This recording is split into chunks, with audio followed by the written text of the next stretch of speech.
আর্জেন্টিনার ফুটবল কিংবদন্তি ডিয়েগো ম্যারাডোনার মৃত্যুকে ঘিরে চলমান মামলার শুনানিতে উঠে এসেছে নতুন চাঞ্চল্যকর তথ্য।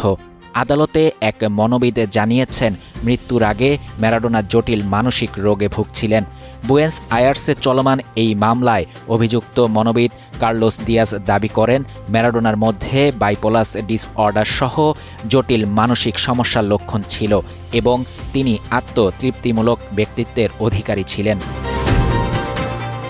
আর্জেন্টিনার গণমাধ্যমের বরাতে জানা যায়, আদালতে তিনি বলেন, ম্যারাডোনার জন্য সম্পূর্ণ অ্যালকোহলবিহীন চিকিৎসা পরিকল্পনা প্রয়োজন ছিল, তবে তার জীবনযাপন ও চিকিৎসা ব্যবস্থাপনায় বড় ধরনের জটিলতা ছিল বলেও তিনি উল্লেখ করেন। প্রসিকিউশন পক্ষের অভিযোগ, ম্যারাডোনার চিকিৎসায় অবহেলার কারণে তার মৃত্যু হয়েছে।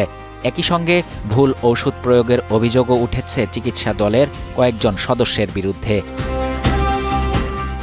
আদালতে দেয়া বক্তব্যে দিয়াজ আরও জানান, ২০২০ সালের ২৬ অক্টোবর প্রথমবার ম্যারাডোনার সঙ্গে তার সাক্ষাৎ হয়, আর এর মাত্র ২৯ দিন পর কিংবদন্তি ফুটবলার মারা যান। সে সময় ম্যারাডোনা অ্যালকোহল সেবন করছিলেন বলেও তিনি দাবি করেন।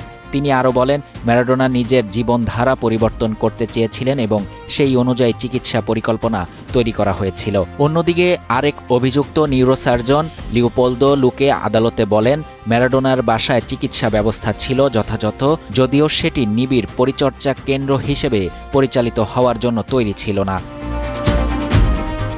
২০২০ সালের ২৫ নভেম্বর ৬০ বছর বয়সে হৃদরোগে আক্রান্ত হয়ে মারা যান ম্যারাডোনা।